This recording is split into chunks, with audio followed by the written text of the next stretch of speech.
Lasers ಅಂತಂದರೆ ಇವಾಗ advanced treatment ಅದು ಖಂಡಿತವಾಗೂ ನಿಜ. ಯಾಕಂದ್ರೆ safe and effective way of hair removal ಅಂತಲೇ ಹೇಳ್ಬೋದು. ಲೇಸರ್ ಏನಾಗುತ್ತೆ ಅದರಲ್ಲಿ ಲೈಟ್ ಪ್ರೊಡ್ಯೂಸ್ ಆಗುತ್ತೆ. ಆ ಪ್ರೊಡ್ಯೂಸ್ ಪರ್ಟಿಕ್ಯುಲರ್ ವೇವ್ ಲೆಂತ್ ಇರುತ್ತೆ.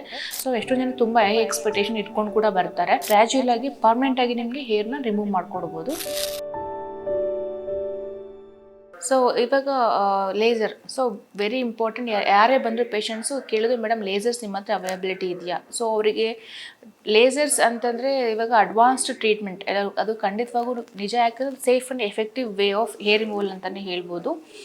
So hair growth, first hair removal ಅಂತ ಬಂದಾಗ different treatment methods of hair removal ಇದೆ. ಒಂದು ಶೇವಿಂಗ್ ಇರ್ಬೋದು, ವ್ಯಾಕ್ಸಿಂಗ್ ಇರ್ಬೋದು, ಮತ್ತು ಲೇಸರ್ ಹೇರ್ ರಿಮೂವಲ್ ಇರ್ಬೋದು, ಮತ್ತು ಪ್ಲಗ್ಗಿಂಗ್. ಸೊ ಅದೆಲ್ಲ different types of hair removal. But safest and painless effective method ಅಂತಂದರೆ ಲೇಸರ್ ಅಂತಲೇ ಹೇಳ್ತೀವಿ.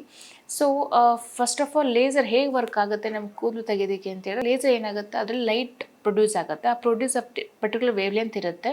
ಸೊ ಅದೇನಾಗುತ್ತೆ, ಅದನ್ನು ಪರ್ಟಿಕ್ಯುಲರ್ ಮೆಲ್ಲಿನ್ ಅಂತ ಪಿಗ್ಮೆಂಟ್ ಇರುತ್ತೆ ನಮ್ಮ ಹೇರ್ಸಲ್ಲಿ. ಅದನ್ನು ಟಾರ್ಗೆಟ್ ಮಾಡಿದಾಗ ಸೊ ಡೆವಲಪ್ ಆಗೋ ಗ್ರೋತ್ ಇರುತ್ತಲ್ಲ, ಹೇರ್ ಗ್ರೋತು ಅದು ಕಡಿಮೆ ಆಗ್ತಾ ಬರುತ್ತೆ, ಮತ್ತು ಥಿಕ್ನೆಸ್ ಕೂಡ ಕಡಿಮೆ ಆಗುತ್ತೆ. So this is a permanent removal of the method. Permanent removal ಅಂತಲೇ ಹೇಳ್ಬೋದು. ಸೊ ನಿಮಗೆ ಬೇರೆ ಟ್ರೀಟ್ಮೆಂಟ್ ಕಂಪೇರ್ ಮಾಡಿದ್ರೆ ಲೇಸರ್ ಹೇರ್ ರಿಮೂವಲ್ ನಿಮಗೆ ಸೊ ಅಷ್ಟು ನಿಮಗೆ ಸೆಷನ್ಸ್ ಬೇಕಾಗಿರಲ್ಲ. ಸೊ ಗ್ರ್ಯಾಜುಯಲ್ ಆಗಿ ಪರ್ಮನೆಂಟಾಗಿ ನಿಮಗೆ ಹೇರ್ನ ರಿಮೂವ್ ಮಾಡ್ಕೊಡ್ಬೋದು.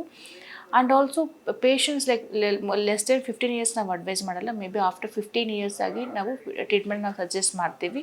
And also before hair removal ಮಾಡೋದಕ್ಕಿಂತ ಮುಂಚೆ ಬೇರೆ ಇಂಟರ್ನಲ್ ಏನೇನೋ ಬೇರೆ ಕಂಡೀಷನ್ಸ್ ಏನಾದ್ರು ಇದೆಯಾ, ಲೈಕ್ PCOD ಇಶ್ಯೂಸ್ ಇದೆಯಾ, ಬೇರೆ ಏನೋ ಮೆಡಿಕೇಷನ್ಸ್ ತೊಗೊತಾ ಇದ್ದಾರಾ. ಸೊ ಅದು ಫ್ಯಾಮಿಲಿ ಹಿಸ್ಟ್ರಿ ಅಂದರೆ very importants. Because results vary ಆಗುತ್ತೆ. ಸೊ ಒಬ್ಬರು ರಿಸಲ್ಟ್ಸ್ ಸಿಗೋದು ಅದೇ ನೆಕ್ಸ್ಟ್ ಪೇಷಂಟ್ಸ್ಗೆ ಯಾವ ಥರ ಸಿಗುತ್ತೆ ಅಂತ ಹೇಳೋದಕ್ಕಾಗಲ್ಲ. So very history is very important. Patient counselling also very important. So ಎಷ್ಟೋ ಜನ ತುಂಬ ಹೈ ಎಕ್ಸ್ಪೆಕ್ಟೇಷನ್ ಇಟ್ಕೊಂಡು ಕೂಡ ಬರ್ತಾರೆ. ಸೊ ನಾವು ಅದನ್ನು ಪೇಷಂಟ್ ನೀಟಾಗಿ ಕೌನ್ಸಿಲ್ ಮಾಡ್ತೀವಿ, ಎಷ್ಟು ಸೆಷನ್ಸ್ ಬೇಕಂತ ಹೇಳ್ತೀವಿ. ಸೊ ಅದ್ರ ಮೇಲೆ ಅವರು ಟ್ರೀಟ್ಮೆಂಟ್ನ ತೊಗೋಬೋದು. ಸೊ ಡರ್ಮಟಾಲಜಿಸ್ಟ್ನ ವಿಸಿಟ್ ಮಾಡಿ. ಸೊ ಅವ್ರಿಗೆ ಇರೋವಂಥ ಲೈಕ್ ನೀವು ಲೇಸರ್ ಟ್ರೀಟ್ಮೆಂಟ್ ತೊಗೊಂಡು ರಿಸಲ್ಟ್ಸ್ ಚೆನ್ನಾಗಿ ಸಿಗುತ್ತೆ ನಿಮಗೆ. ಆ್ಯಂಡ್ ಆಲ್ಸೋ ಮೊಬೈಲ್ಸ್ ಈವನ್ ಪಾರ್ಲರಲ್ಲಿ ಕೂಡ ಮಾಡ್ತಾ ಇದ್ದಾರೆ, ಲೈಕ್ ಹೇರ್ ರಿಮೂವಲ್, IP ಇರ್ಬೋದು. ಸೊ ಅದರಿಂದ ಕಾಂಪ್ಲಿಕೇಶನ್ಸ್ ಆಗೋ ಚಾನ್ಸಸ್ ಸ್ವಲ್ಪ ಜಾಸ್ತಿನೇ ಇರುತ್ತೆ. ಸೊ ಕಾಂಪ್ಲಿಕೇಶನ್ಸ್ ಅಂತ ಬಂದಾಗ ಕಾಂಪ್ಲಿಕೇಶನ್ಸ್ ಅಷ್ಟು ಏನೂ ಇರಲ್ಲ, ಮಿನಿಮಲ್ ಆಗಿರುತ್ತೆ.